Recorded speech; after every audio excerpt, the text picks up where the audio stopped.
Okay. Hi, everyone. Welcome to this webinar hosted by SCS, especially the Digital Assurance Chapter. We would like to welcome the two speakers for joining us today. We have Marcus Pang and Vincent Lim from Gardner and Republic Poly, respectively. We also have the president of the chapter, Jean Wong, here.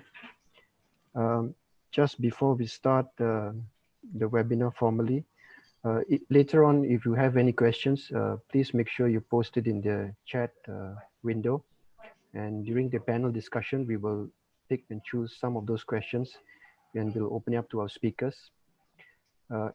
Please stay at the end of the webinar because we do have a little survey that we need to take so that you can give some feedback and if you have any other ideas that you want to share with us so that we can host future events and speakers that perhaps you might know. So without further ado, I'd like to invite our president of our chapter, Jean Wong, to start off this webinar. Jean. All right. Thanks, Sandeep. Good afternoon, everyone. I suppose you can hear me well. So welcome again to the Digital Assurance Chapter webinar on the automation and digital transformation in the post-pandemic new norm. Although we are not able to meet you in person this time round, but it's still great to be able to meet everyone here virtually.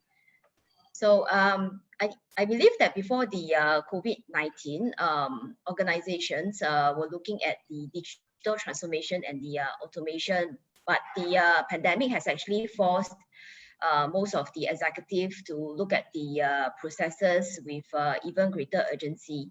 So in this webinar, we will explore the new post-pandemic technology trends, especially at the role of robotic process automation, RPA, where the companies are focusing on what are the impacts of such automation.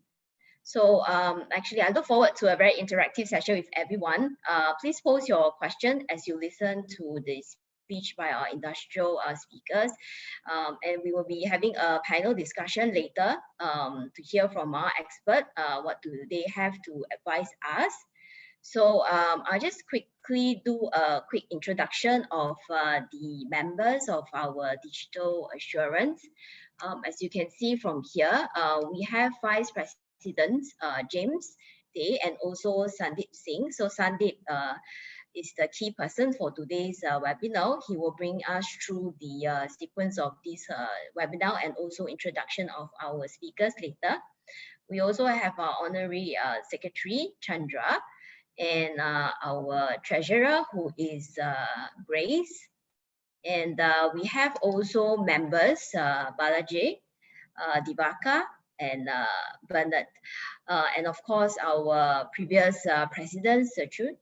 As you can see, we have quite a bit of people from the various industry, from the government, the education, and also from consulting firms. So this digital assurance chapter was recently transformed from the QA chapter, hopefully to bring more of the current trends in terms of how the involvement from QA in this current digitalization landscape. So next slide. So perhaps I will pass over to Sandeep so that he can start the webinar program. He will run through, I think, the whole sequence. So I think this webinar will take about 1.5 hours. So feel free to start posting your question as you listen. All right. So over to you, Sandeep. Thank you. Sure. So basically, for the first half hour, we will have our first speaker, Marcus Pang from Gardner. And then after that, it will be followed by Vincent Lim. Finally, around 5, we will have a panel discussion where the questions that you have posed, we will pick some questions from them, and then we will open it up to the speakers to share some of their feedback, their ideas. And if you guys also have any feedback, do let us know. We will include it in the discussion. Roughly, we have about half an hour for each of the slots. Okay, so let's go to our first speaker, Marcus. He's the Vice President of the Executive Programs in Southeast Asia, Gardner Advisory Singapore. He has quite a lot of experience, 20 years in PL and team management. He used to be a SAF scholar from MINDEF. Okay, so and he has been actively involved in both China and Singapore, working in consulting, automotive, oil industries, smart nations, and 3PL industries. So a lot of experience across all different areas.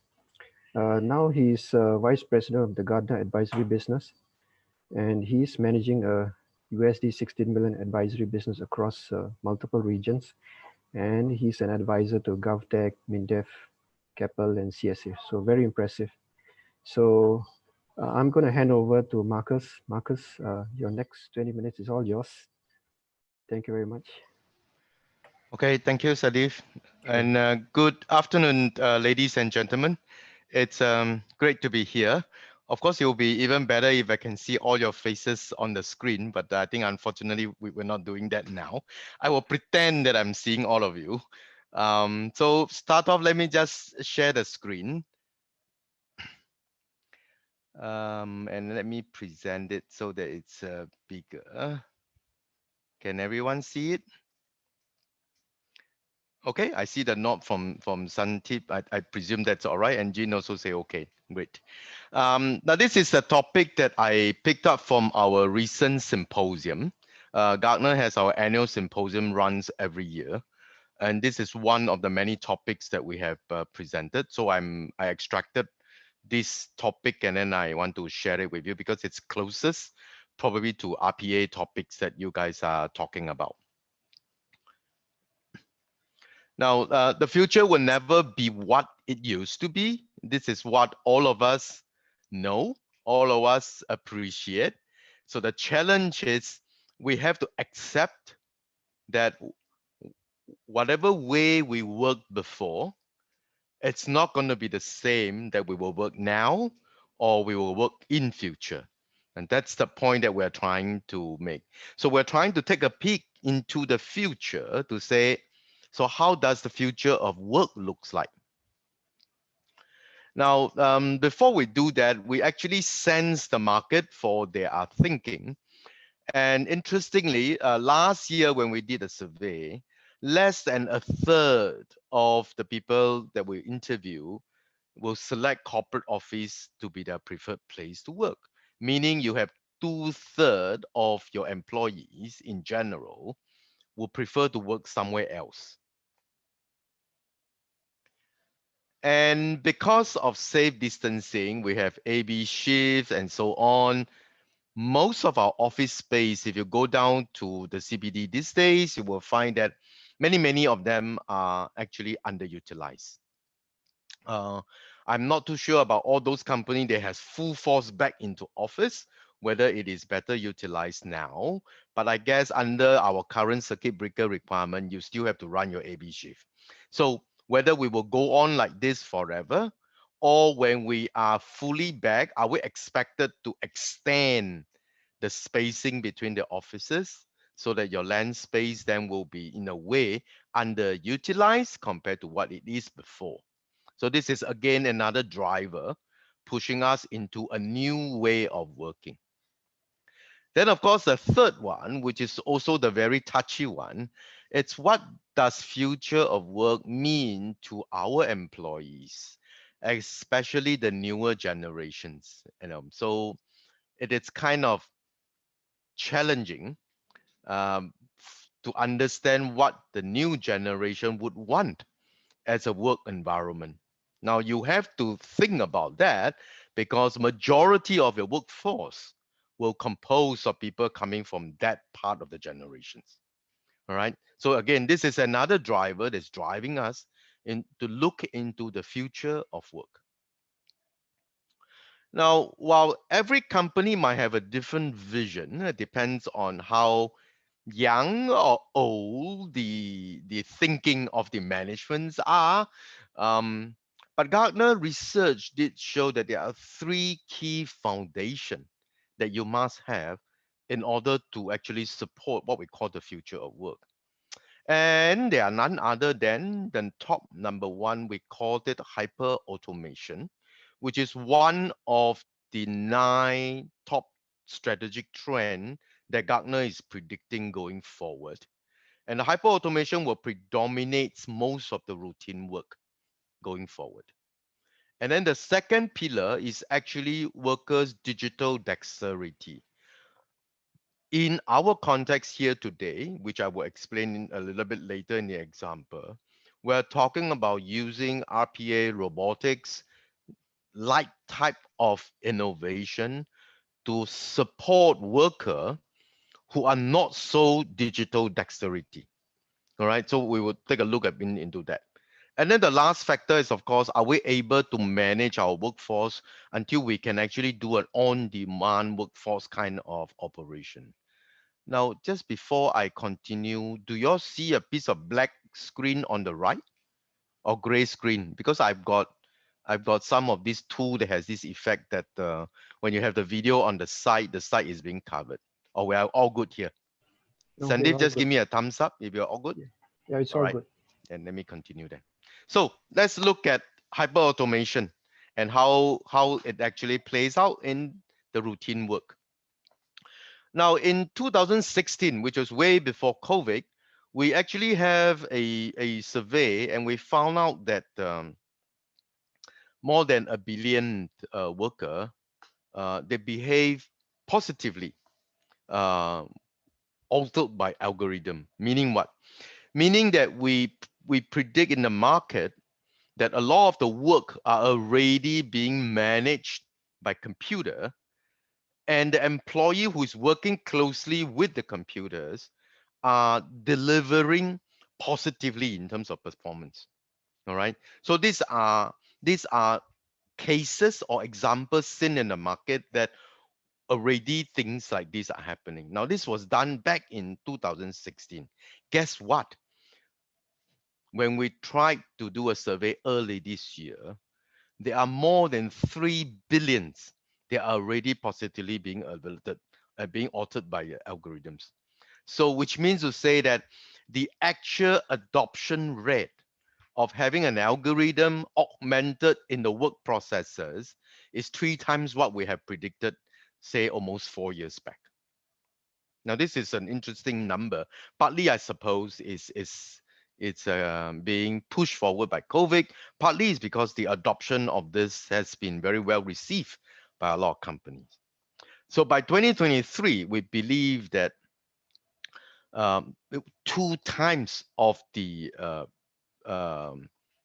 good performing worker, if you like, will be from this category. That means if you are able to work with an augmented algorithm, you are 2 times as likely to be top performing compared to your colleagues, which is actually indicating or suggesting that future work are one of those that you need to be tightly coupled, if you use that word, tightly coupled with a computer aided kind of algorithm. Now, that says, then it brings back a lot of question today that then what will I be doing? Which part of my work will become then useless and can be replaced by some of this algorithm? So the research actually says that 69%, especially for the manager's tasks, will be replaced by existing technology. And these are some of the examples that we are seeing in the market. If you look at the day of a manager, um, you will find that all those with the bar on the last column are potentially possible replaced by algorithm. So either through chatbot or through an automated dashboard or a computer algorithm or automation or so on and so forth.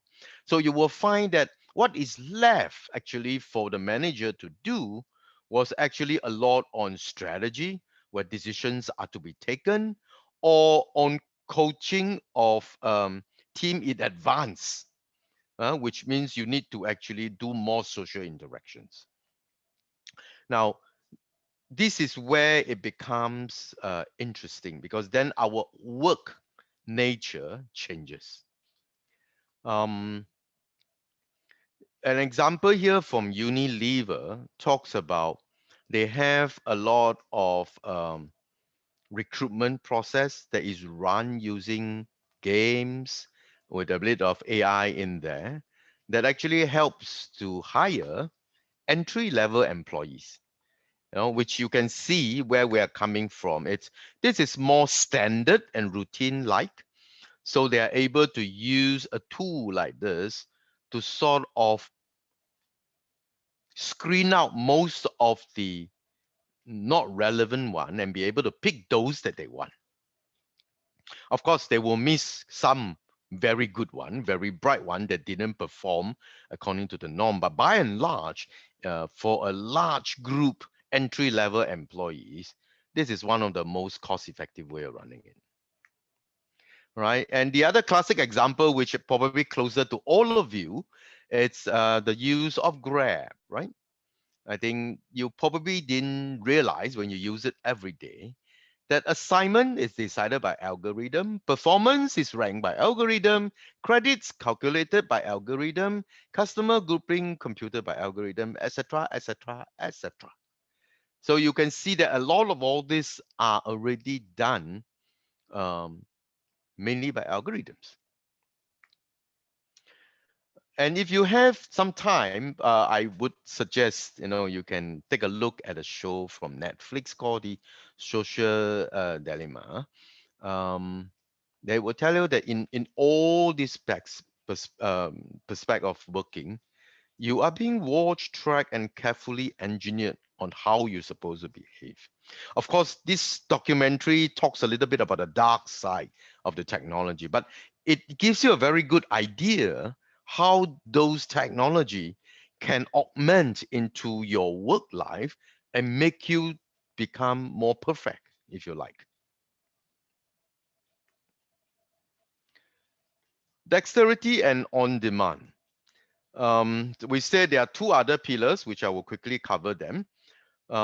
Basically, we're talking about dexterity is because the expectation for employee to know technology and be able to manage technology going forward, it's going to be higher and higher. Now, if you look at what we have today in the office, which is on the left, versus what you expect to have in the next few years, it's a huge gap. And whether all the employees are able to exploit the technology becomes very important. And in order to bridge this gap, you will find that, of course, on one hand, we're trying to do training, we're trying to support each other. On the other hand, some companies are coming out with a more innovative way of doing it. All right. So you need to build them with new skills, some running classes, some do just-in-time learning. So these are all things that are very ongoing. But look at this. In Hitachi, they actually launched, they call robo bosses, which I think quite like the word bosses because in this particular aspect, it seems that someone is watching you from the back, But essentially, what this robot is doing is actually enhance productivity and employee morale. So it helps you to look at how you do your work and recommend improvement in there. And sometimes even support changing of work processes. It is essentially, they call the word, kaizen, I believe that's in Japanese word, which is digital dexterity, making you more competent in using a lot of the technology stuff that make your life, your work life better. And in one of the projects that I led back in China during one of our brainstorming session in this they call digital talent program, they even come out with a digital work assistant. They want this assistant, first of all, to be as an orientation partner, just guide a new employee on, what, where, how, who, that kind of stuff.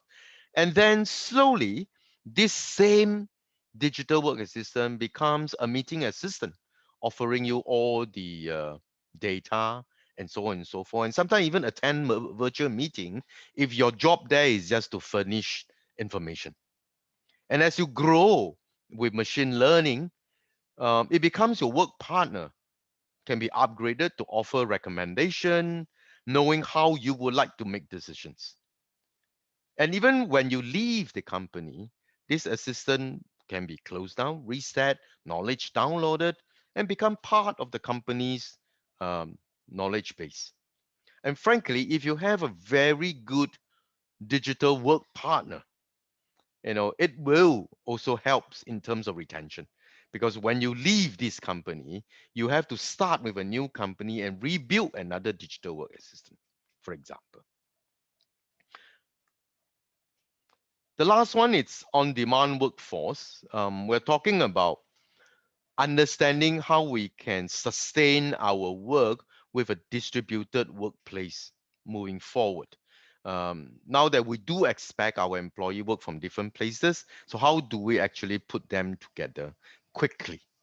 So again, a background process that's able to identify performance of each of the employees, their workload, their competencies, and their so-called free time slot, if you like, to put them actually quickly together to actually manage what we call a team, assemble a virtual team dynamically. It is what you will need going forward, right? And even with that, if you extend it a little bit more, in addition to internal employee, where you can quickly gather them together, you can also reach out to the community and say that, can I have a couple of freelance, to work with us, the so-called gig economy, um, in the next maybe 12 months to help actually reduce all the administrative burden and deliver the projects even faster. In the Gartner Symposium, we recently mentioned about this example from Haier, which is a Chinese home appliances manufacturer. They talk about a platform for mass customization. The whole enterprise is broken into micro enterprises, many small little pockets, work like a jellyfish metaphor, which there's no central brain, no hierarchy, but everyone works together over a common what do you call that topic. And of course, there's a lot of empowerment in there, and there's a huge ecosystem of gigs supporting that operation as well. So for those of you who are interested, you can go and read out more about this on the web. So all these three pillars, how do we start? Now, this is what we recommend. Look at and define what is your future work first. And then look at what are the foundation that you have today. Embrace on-demand working, because many years now, we are not comfortable with what we call a gig economy or anytime changing bosses, if you like. We are so used to fixed hierarchies, so we need to change that. And at the end of the day, be able to permutate and work with different group of people. That becomes what we call a collaboration culture within an organization as well. And with that, I leave you with this list of articles. If you are a Gartner member, these are the one that you can go and read about it. Of course, if you are not, it's fine. Go look for someone. They will sell you a Gartner membership then. All right. With that, I end my presentation, and I'll hand the time back to Sandeep. Yes, Marcus, thank you very much. That was very enlightening, but some aspects of it also kind of frightening about the idea of algorithms controlling how we work and all that. But some aspects I find was interesting. It's almost like gamification. Like some of these ideas we saw in games, they are kind of like coming into the corporate world. Yeah. So I'm sure everyone has quite a few questions to ask Marcus, but you can post it in the question and answer section, and then we will look at it later after our second speaker, who is Vincent Lim. So let me just tell you a little bit about Vincent. So currently he's a senior lecturer at Republic Poly. He's been doing RPA for quite a few years. He's been a facilitator, and he's done like almost 20 RPA projects in government agencies and multinational companies. Okay, and so he has a bachelor's in computer engineering from NUS and also a master's in University of Adelaide. So I'm very keen to hear what he has to say about RPA. So we've been hearing a lot about RPA. So yeah, if you have any questions, do post it in the section and I will hand it over to Vincent. Vincent? Okay, thank you so much, Sandeep. Okay, let me do a screen share. Okay, all right. Okay, so very good afternoon to everyone. So let me do a basic introduction on how Republic Poly we actually get started in the RPA journey. So Republic Poly is was set up 18 years ago. So it's actually one of the youngest polytechnic in Singapore. And 10 years later, in Republic Poly, we actually set up a Center of Innovation for Supply Chain Management. So within each of the polytechnic, we have actually this Center of Innovation that's actually a joint investment by EDB, as well as Enterprise Singapore, in area of supporting companies in Singapore through through certain expertise. So in Republic Poly, we are notable for this area of supply chain management.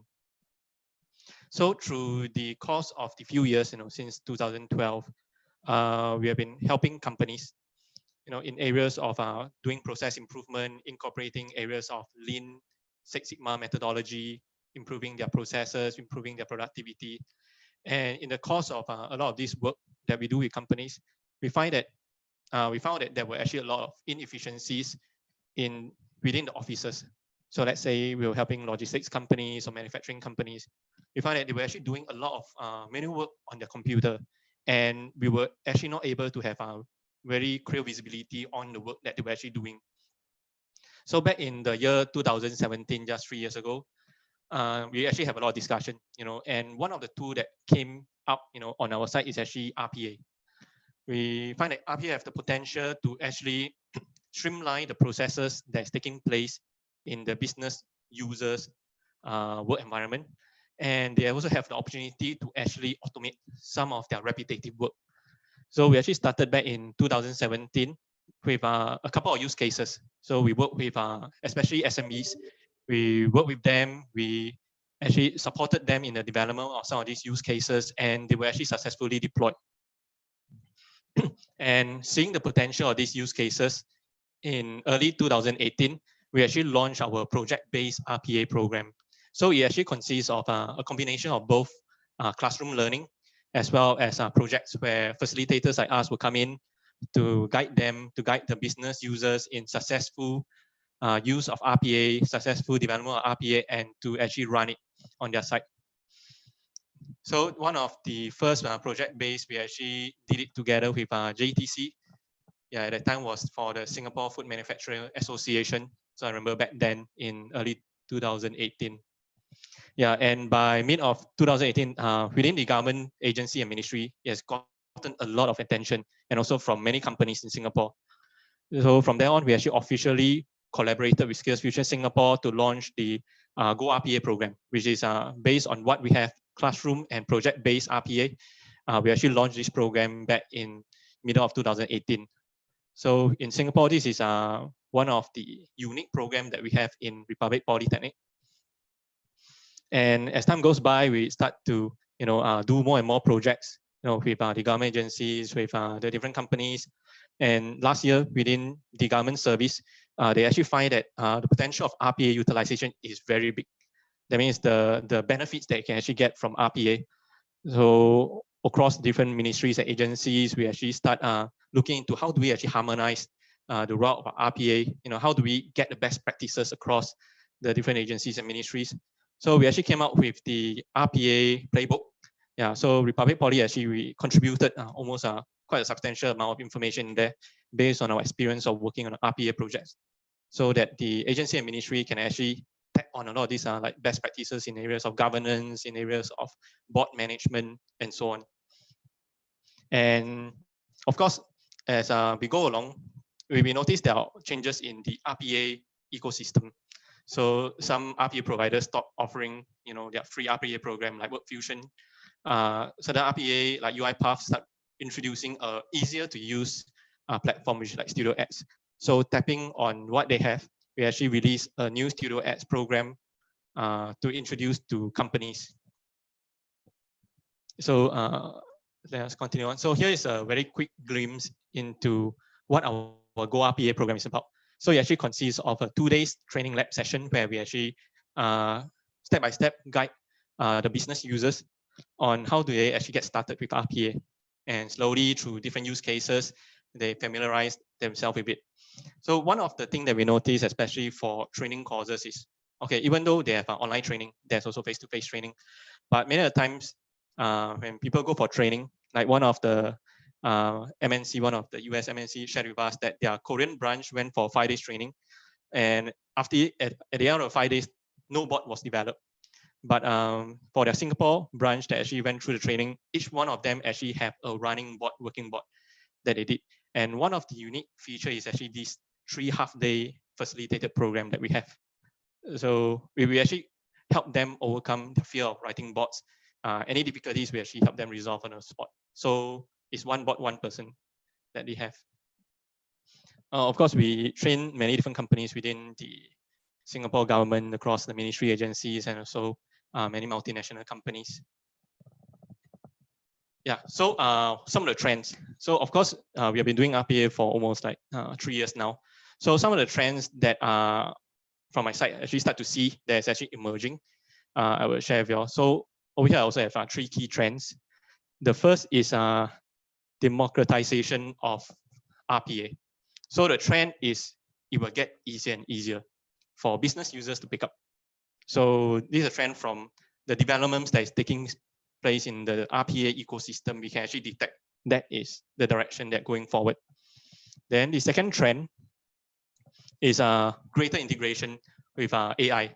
Like just how Marcus have shared about hyper automation, greater use of AI in RPA. So this is one area that we also start to see based on their features, based on how they actually integrate with certain RPA tools. So over here, I will actually share 2 use cases on it. And the third one is governance. RPA, of course, you know, when back then it was actually released, everyone was pretty new to it.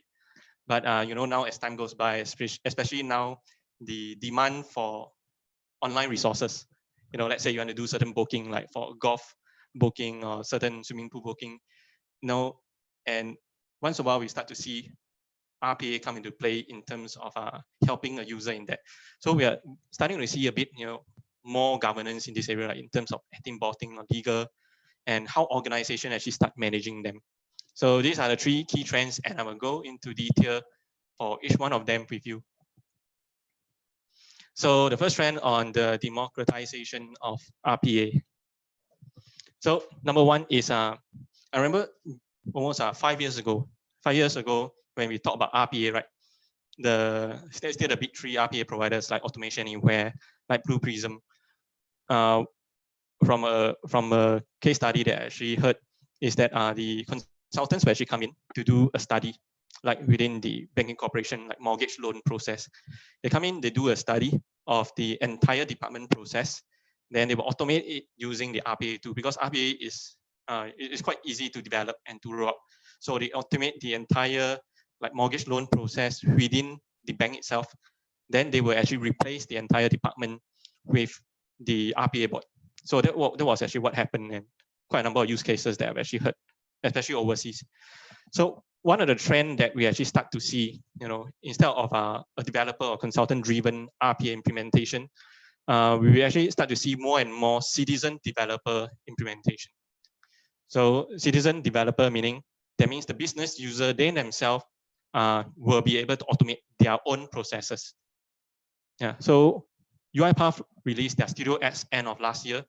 Is actually one of the key drivers, you know, behind making RPA easier for users to actually use. Of course, when WorkFusion withdraw from offering the free version in middle of May, that is actually a setback. But after that, we actually see Microsoft, you know, like buying Softwaremotive, and this is an area that I feel that we can actually closely monitor, especially in the next 2 years, next 1 or 2 years, to see what are the new releases that they will actually release. Because right now, most of the automation that we're actually doing is around the Microsoft Windows environment. And I feel that Microsoft has a lot of authority in this area, that if they want to go aggressive, yeah, they will be an up and coming contender, especially in this area, RPA. Okay, then the next area that start to see is I remember there's within organization they have specialized teams. You can call them business excellence, operations excellence. They specialize in the area of process mapping, and typically they have teams that come together to study, what is the process that the different users use and how do you actually harmonize between the different process. And I feel that this, of course, typically it takes quite a while, like a couple of weeks or even months.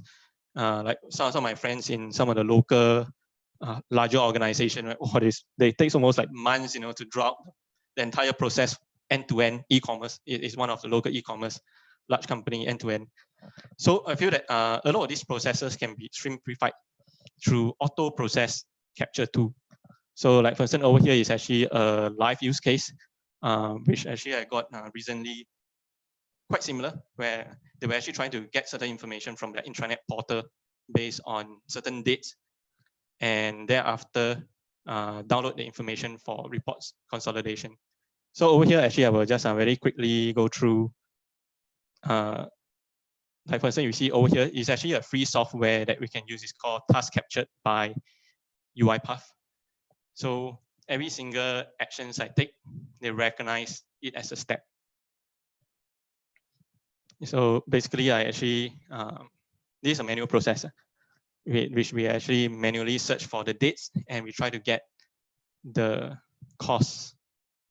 Yeah, so right now the flights to Hong Kong has resumed. So right now it's actually, we are using a process mapping method to capture the information.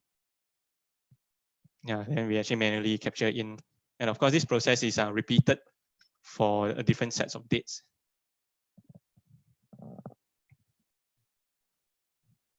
Okay, it's repeated for different sets of dates. So essentially, in the past, right, they actually use, like PowerPoint or visual to draw the steps one by one.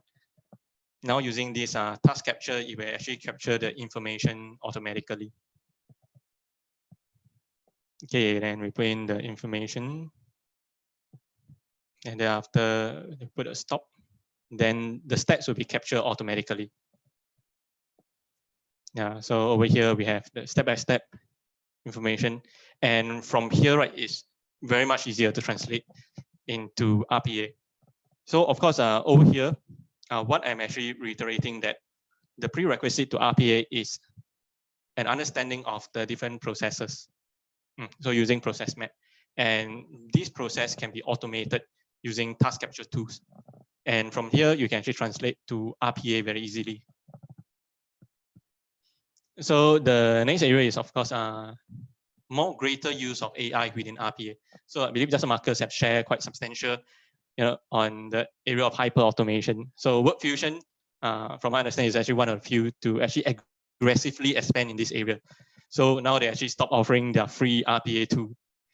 So they use their hyper automation to capture so-called your processes, and thereafter they build the bot very easily. So of course, UiPath also came in quite rapidly last year. They introduced this area of hyper automation. So greater use of AI within RPA. So right now, UiPath, they actually have 3 different packages. Studio Pro with a lot of computer vision AI-related features, Studio, which is normal RPA, and Studio X for citizen developer. So this is one of the trends that we actually start to see in the RPA ecosystem and how it will actually start to change more. So the next trend that we are seeing is actually greater integration. Now, RPA by itself is just a process automation tool. Yeah, by itself is just automate certain process that you do over and over again. But how do you actually incorporate certain intelligence? So this is something that we actually start to see.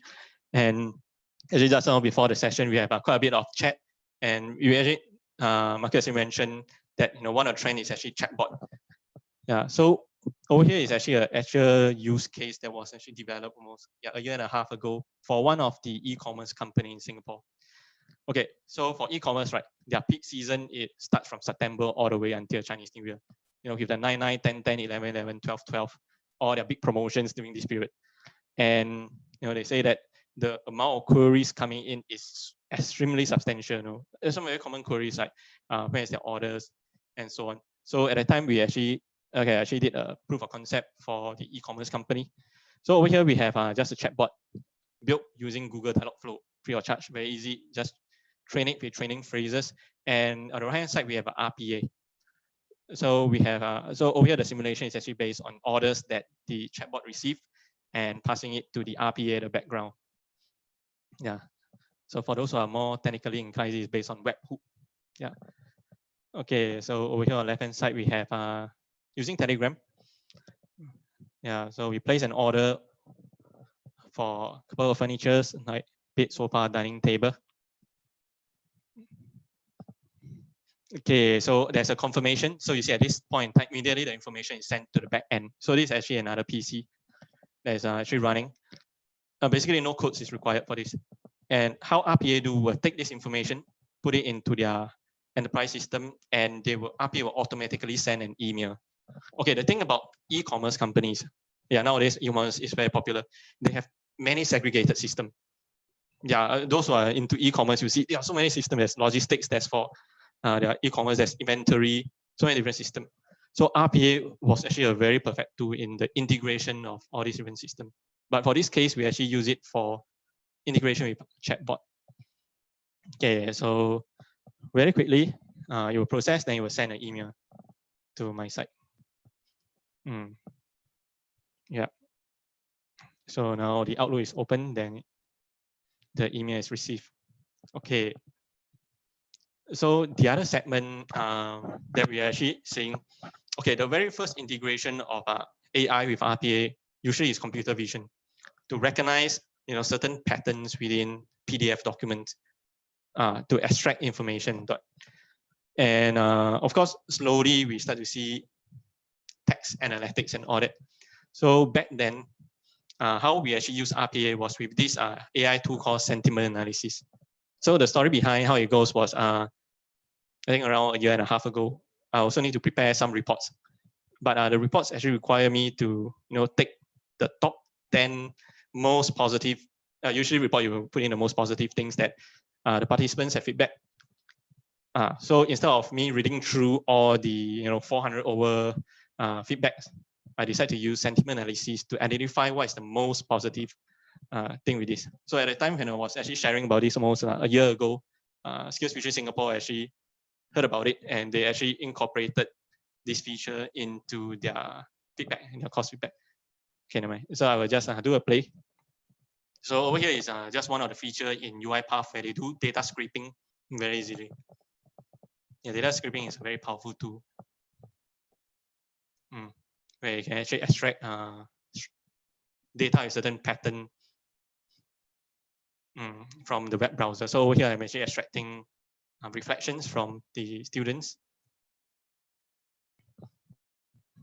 Then thereafter, we will show a next page.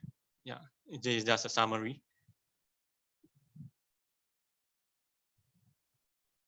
Okay, so then we will indicate the subsequent pages. Yeah, so actually data scraping is one of the easiest, one of the first two that actually I learned a couple of years ago when I learned UiPath. Because it's just click, and you can actually download all the information from there. Then you set the file to download and the virtual memory information to save. Which is, yeah, so I'll just fast forward here a bit. Okay, so over here I do a run, and after they will just extract all the information out using RPA. So of course now some of the more advanced RPA projects that I do is a combination. It's not just a standalone data scraping, but it's a combination of many other things with data scraping. Okay, so over here we have all the text that's been extracted out using RPA. So RPA is a tool for process automation. Okay, then thereafter we will apply what do you call it? Sentiment analysis. So a tool like text to data can be integrated with RPA for it to actually analyze. So of course, using text data analyze selection, then it will actually show you which are the positive, which are the negative, which are the neutral. So of course, from there, extract the top 10 most positive, yeah, then you can actually use. So complementary of both RPA and AI together for this case. Okay, so I think that's all. Oh, of course, don't let negative. Okay, all right. So now we come to the last segment, which is the area of bot governance. So just how we saw how RPA can actually do a lot of things, right? Like taking information from internet, from web browser, from e-commerce website. So of course, one of the things that we actually start to realize is anti-botting has been around for quite some time. But especially recently, I noticed quite a number of the e-commerce website, they also make certain changes to their website structure that is actually not so straightforward, especially for companies that actually do areas of analytics, area of sentiment, to get a feel of what people are saying in social media and all that. Previously, they design a bot, you can work, continuously. Now they design a bot, the bot maybe work for this week. Then they need to change their bot design a bit, because the e-commerce website, they're also changing some of the style and pattern that is actually anti-botting. So this is one of the trends that we start to see more and more coming up. And of course, this news actually came out last month, on the 12th of September, almost a month plus ago. So about the use of bot. Okay, right now legally, whether can you use bot for booking, like your gym booking. Recently, one of my colleagues was actually saying about the use of a bot in terms of helping him do a gym booking like 3 days before people start snatching up, or swimming pool or golf booking. Right now, this area is actually very gray. Yeah, whether is it legal or not legal, this is very gray. But of course, okay, right now RP, we are training the Ministry of Home Affairs, almost quite a number of their staff in this area. But maybe the frontline police may not know about it. But what is RPA? But essentially, one of the thing is, of course, the bot process too fast. Within, I think 2 or 3 seconds, they finish the booking. So that's not human speed. Yeah. So I feel that as time goes by, there'll be more and more framework to put in place. Whether is this okay or not okay. Yeah. So now the police, they are looking in this area, still under investigation. And just how, Marcus mentioned a lot of things about how our organization would change, right? So this organization chart, of course, not this organization chart we're saying, but I've seen certain companies, those which are more leading, in areas of RPA implementation. Okay, firstly, what we actually see on the screen here of, director, manager, staff, this is a typical 3-layer organization: senior management, middle management, the staff. Yeah, so typically we actually see in organization chart. So what we are actually seeing the changes, right, is robots start coming into the organization.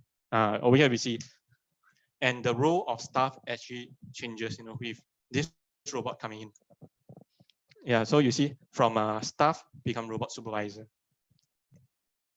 So over here, what we actually see, you notice that the robot, they have names, they call Eve, Carl, Megan, Jerry. If you were to read the newspaper the last few years, how the banks actually implemented the robots, they give them names. And maybe I can ask you, so why do you think they give them names?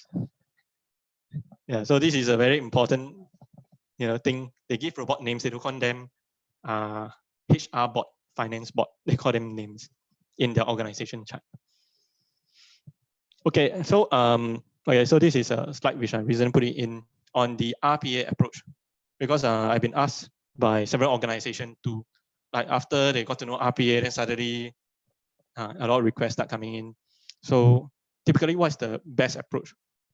So across different agency, ministry, and companies, right, I noticed that they always start with the awareness first, letting them know what RPA is about. And usually there'll be a champion. It can be an officially designated champion, or it will be an ad hoc, someone who's very passionate, champion. And sometimes they will invite us, then we do a half-day workshop to let them know what RPA is about. Then after, once people start to know more, they want to learn more, because they say, they say it will benefit themselves. So they themselves want to learn. So far, we have seen a lot of cases where companies, the staff put out their hand and say they want to go for this course. Yeah, so usually we have like 1 day, exposing them on what RPA is about. Yeah, then thereafter we will maybe do some kind of pilot, to see is it successful. So we go for the quick wins. Those that is high benefits, high benefits, then also not that much difficult, based on a certain metrics that we have. Then once it's done, right, then they will actually do a greater expansion across the organization. And usually at that time, a center of excellence will be set up, RPA COE, which we call.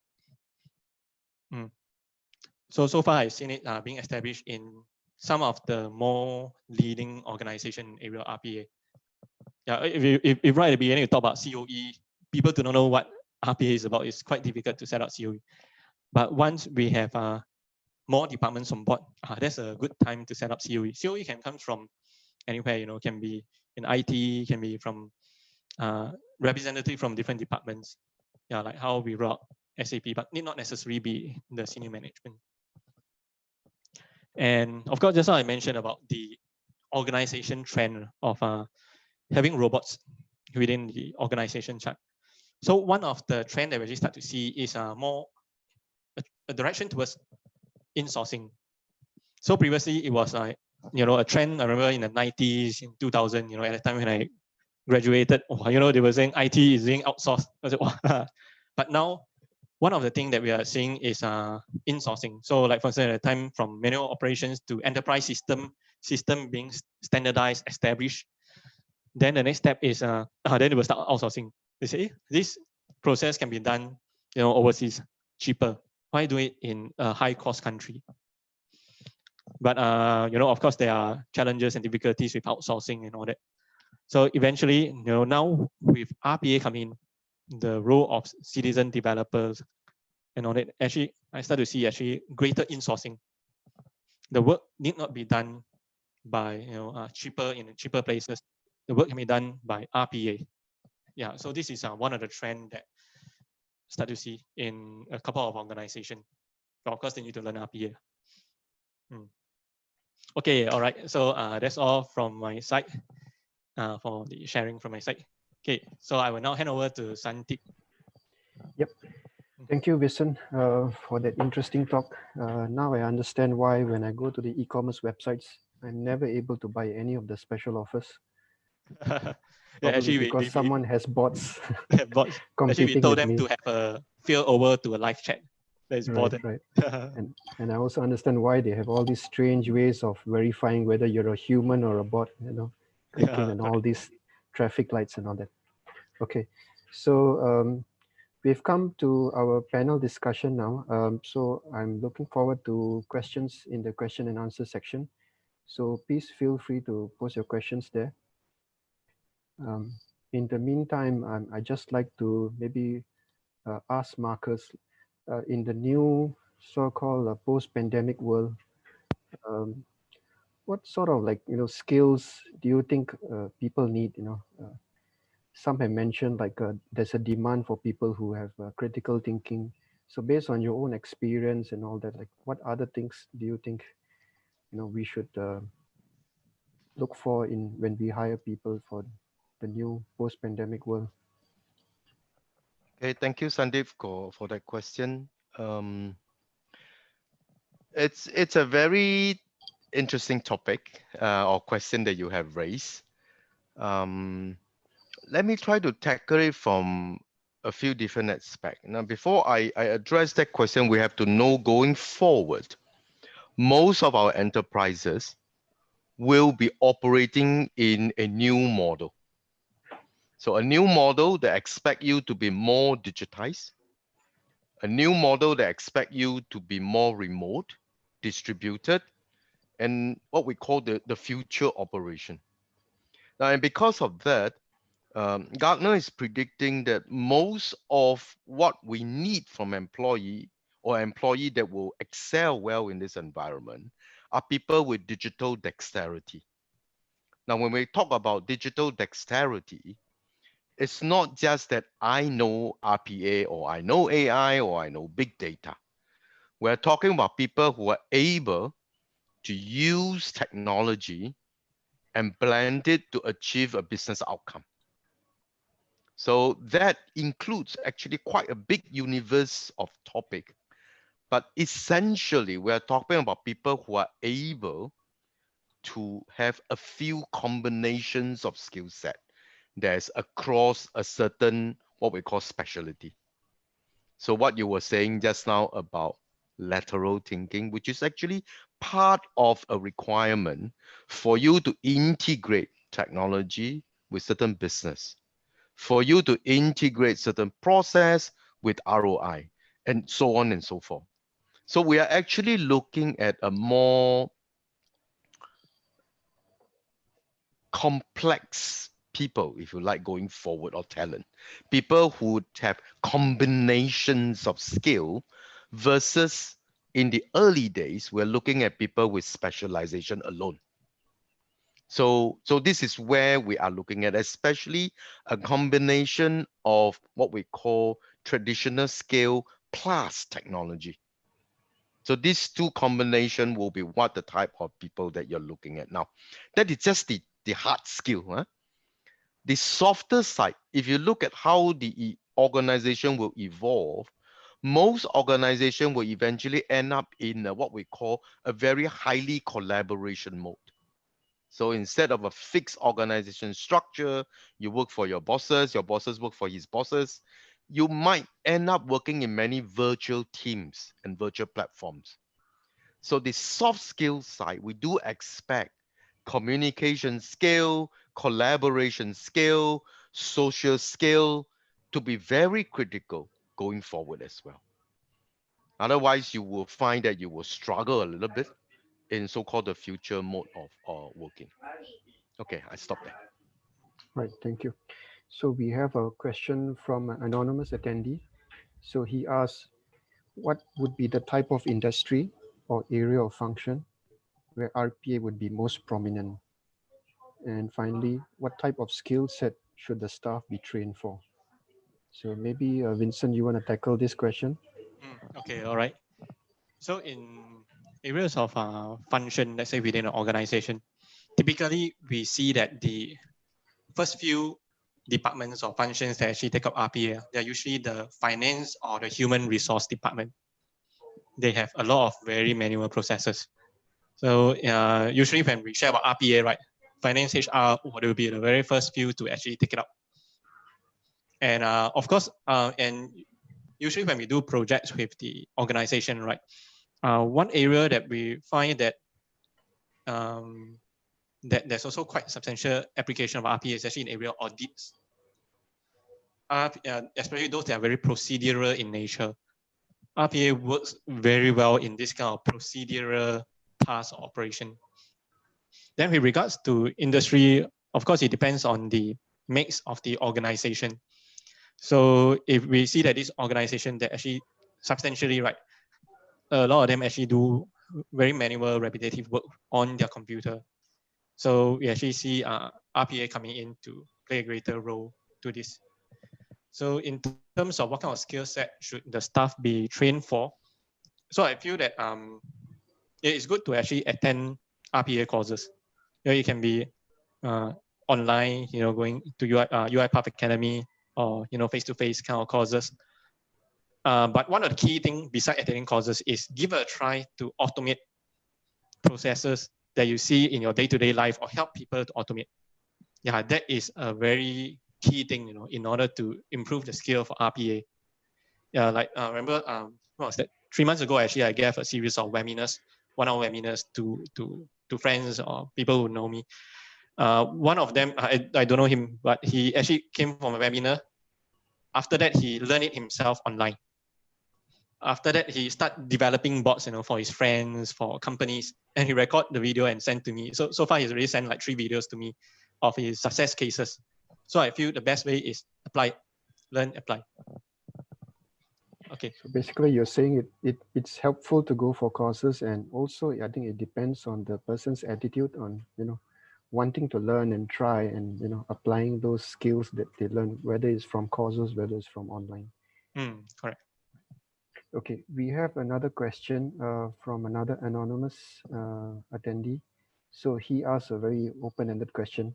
How can one develop these digital dexterity skills besides going for certified courses? I think this is in Marcus' domain. So Marcus, you want to take a shot at it? Okay.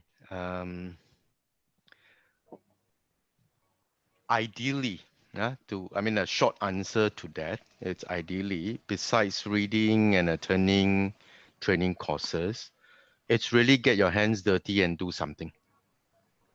I mean, what Vincent has spoken just now, you probably heard there are many tools now. They are very citizen-centric. You know, pick up tools and try something out. Write a small little apps, for example. You know, will get you to have a better feeling of the technology. Now, assuming that you're not from the tech side, I presume the person who posed this question maybe is more from the business side. Then this is where you need, other than reading and doing training, play a little bit with it.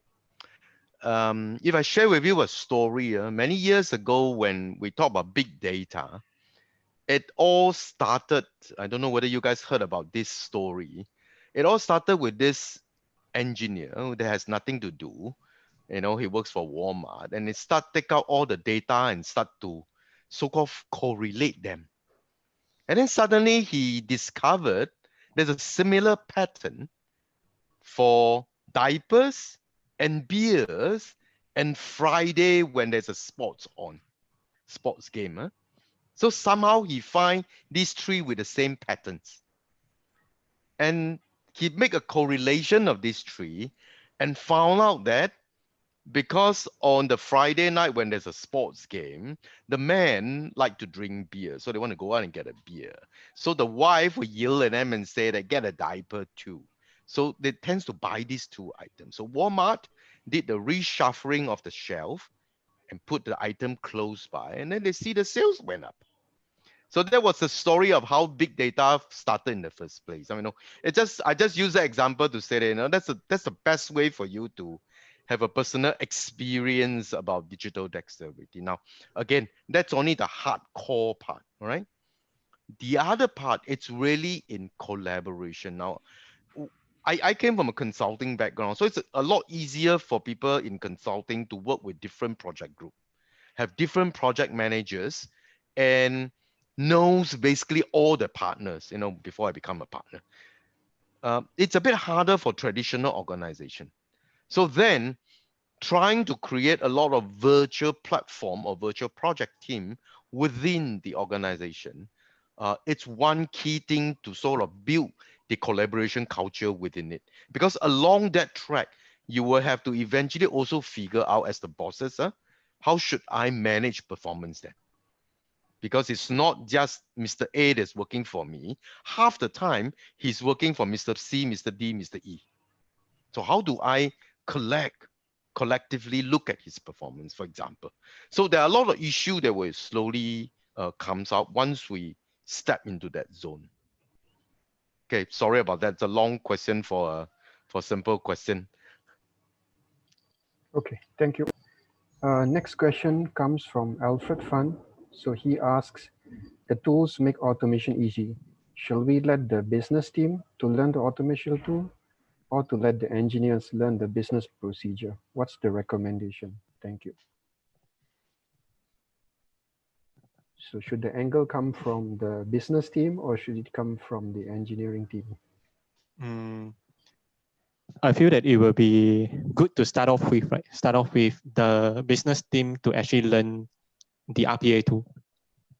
But based on our experience, not all business users will be able to learn RPA. You know, we have, based on our statistics, around like 10%, if they do not have good computer literacy or proficiency, like they do not know what is a browser, do not know how to use Microsoft Office proficiently, it's very difficult for them to learn RPA.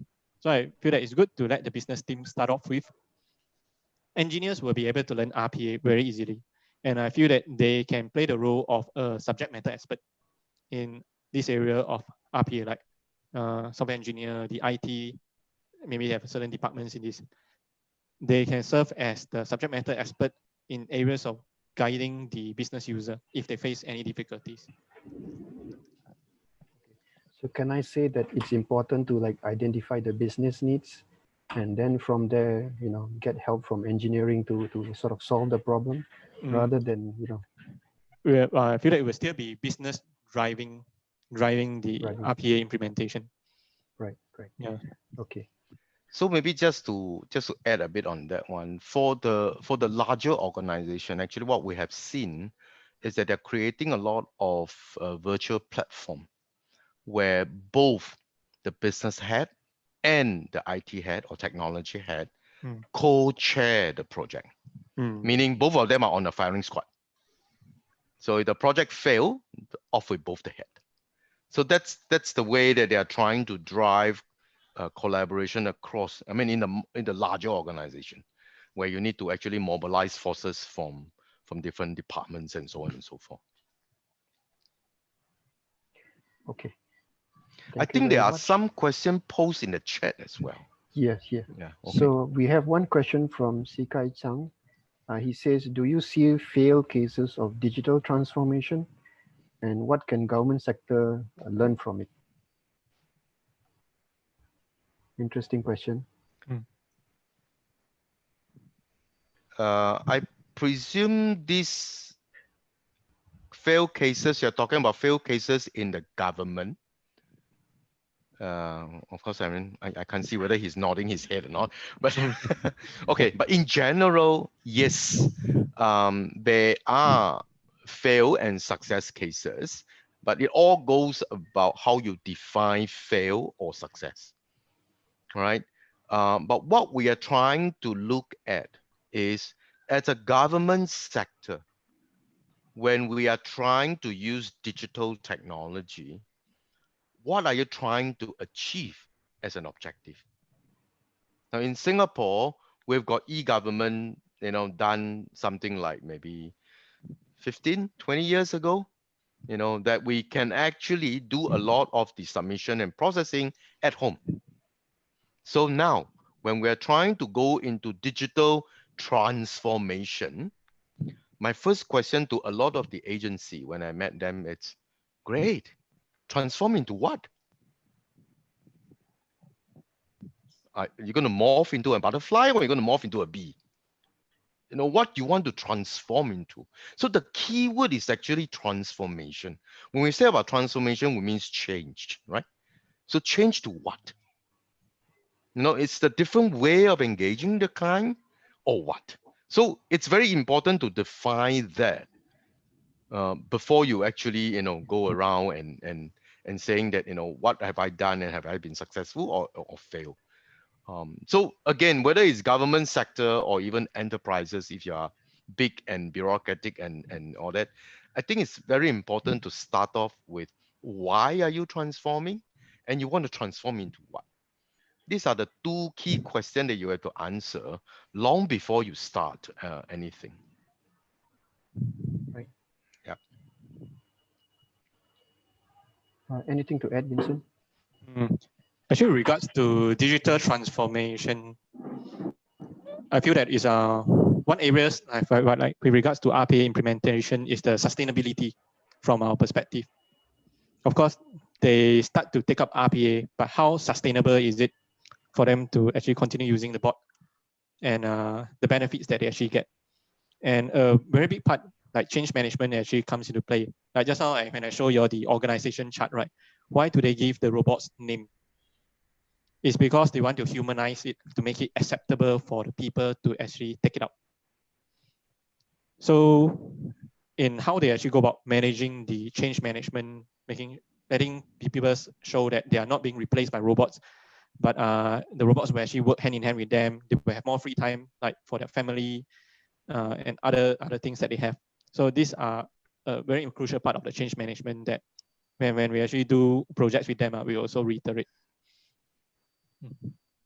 Okay, thank you. We have one question, which is, what are the commonly encountered challenges to greater adoption of RPA in organizations, and what can they do to overcome it?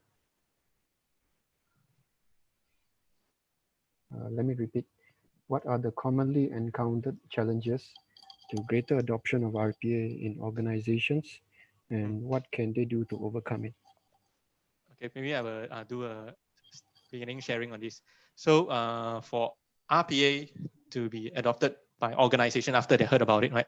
Usually the number one thing that they need to overcome is actually info security. That's the number one thing for all organizations. We have big enterprises coming to us and say they are interested to learn RPA, but it's not authorized for them to actually install in their computers and all that. So number one thing is info security that they need to overcome. Then from there on, which is letting the people learn about RPA and prioritization of the processes to be automated. So that's the next thing. They usually have question on which is a good process to automate.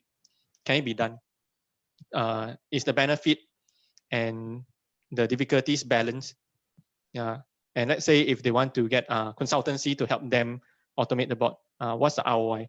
So typically, like for instance, we have an Excel file that we got them to fill in what's the benefit, time saving and all that, and what's the cost, licensing cost, for them to make the decision on which one to actually go about doing it.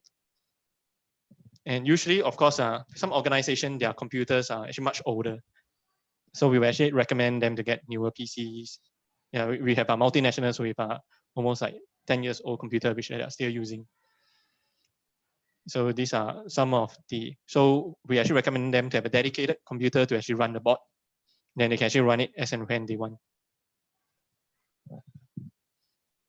Okay.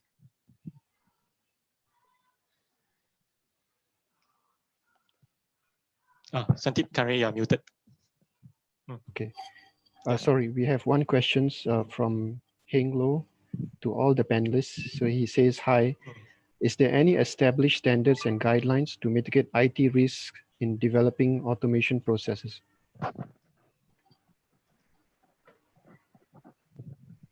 Vincent, you want to go first? Okay. So we have like for instance, certain governance structure with regards to the use of RPA.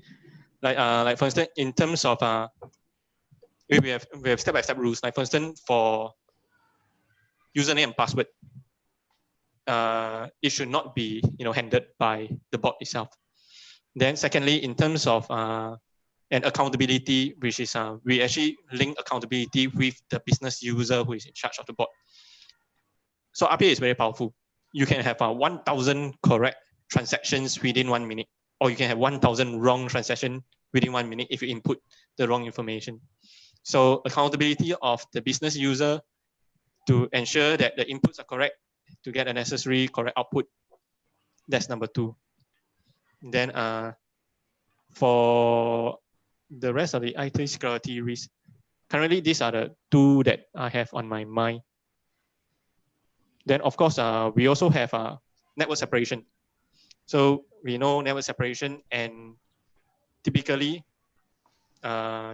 all the programs, they are actually being read through, like which are the ports that is open and what is it used for and all that. So we actually have like for instance databases where all the automated process are being kept. What is it used for, and which are the system that you will access. So all these are all clearly documented and reviewed before it actually start really going live on an enterprise level, not on an individual user level, on an enterprise level. Right. So this is number 3. Okay.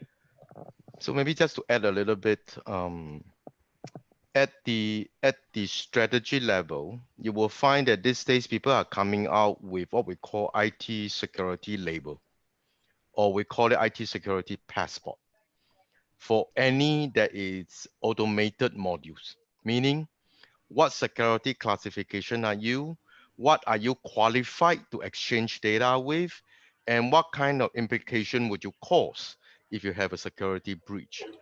So we actually have this labeling scheme for each of these what we call automated modules.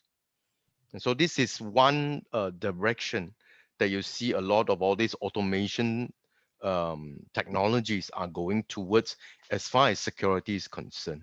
It is the same concept that's adopted in Industrial 4.0, where they do expect all automated devices each carry a security passport, and you have to have the same ranking of the passport before you can actually interact and exchange data and so on and so forth. Now, a bigger topic is actually, with all digitization and automation ongoing, Gartner actually proposed that the IT security need to take a different way of looking at it. So we are encouraging IT security people to move from defending into detect, report, and respond. So if you are from the army in the early days, so instead of having fencing, bunker, machine gun guarding everything, now we're expecting you send out more scouts to find out things that are going wrong and have SWAT team addressing the issue. At the same time, have a better escalation system to deal with it. So they are expecting a shift in the whole security paradigm, if you ask me, in the way that the things are to be done. Okay. Okay, so I think I'll probably take just probably the last or the second last questions. We have one question from an anonymous attendee.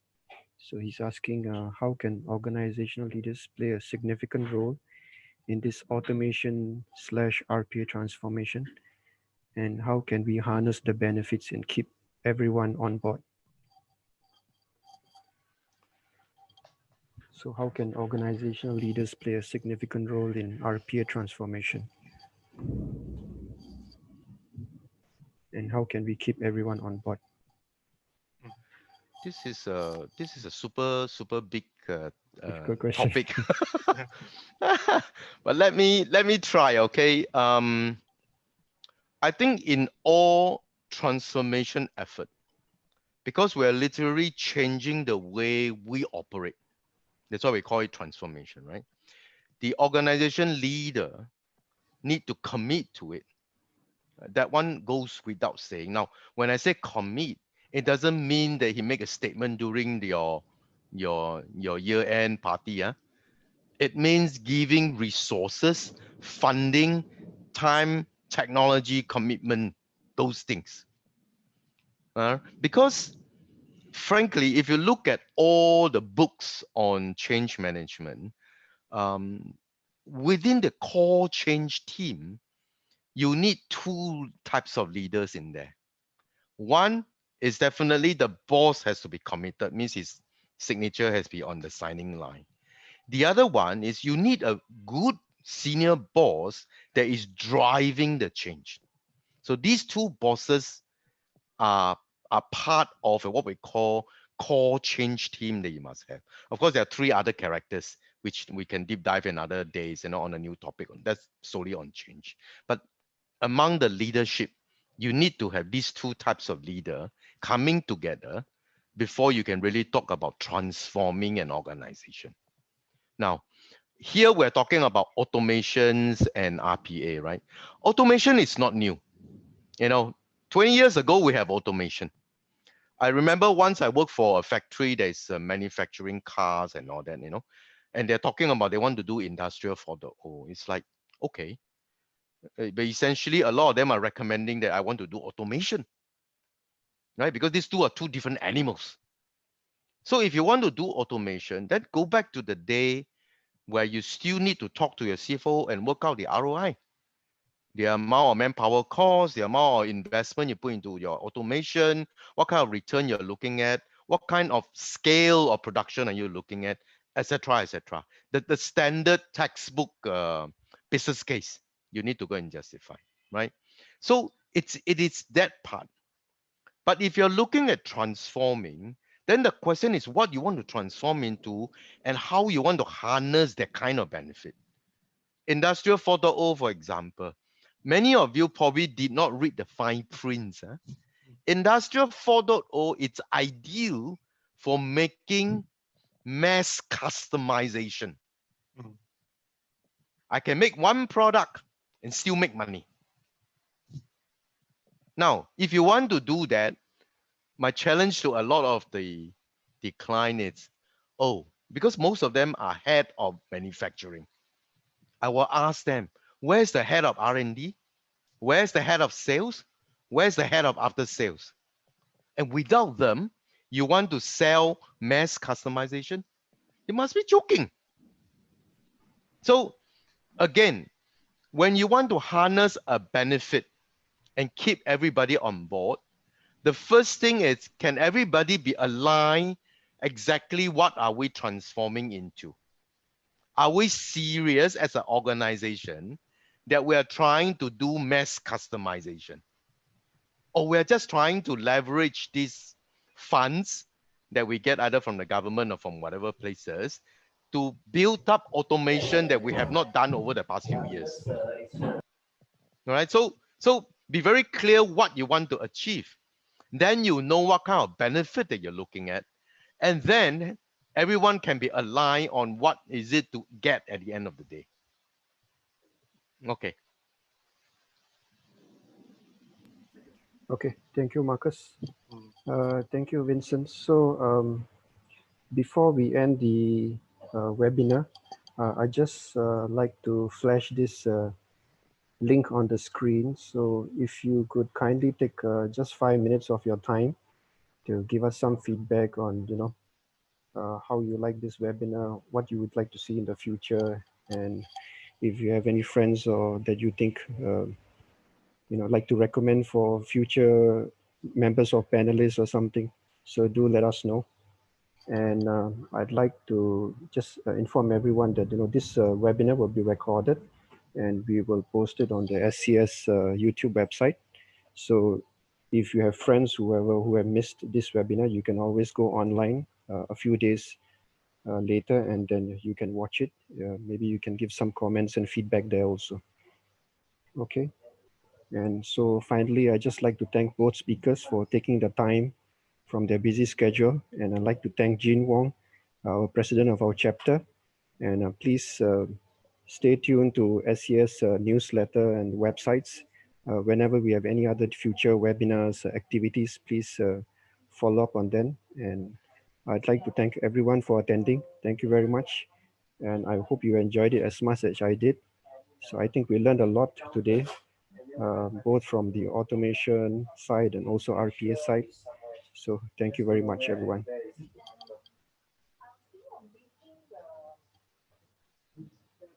And have a nice day. Thank you. Thank you, everyone. Right. Thank you. Bye.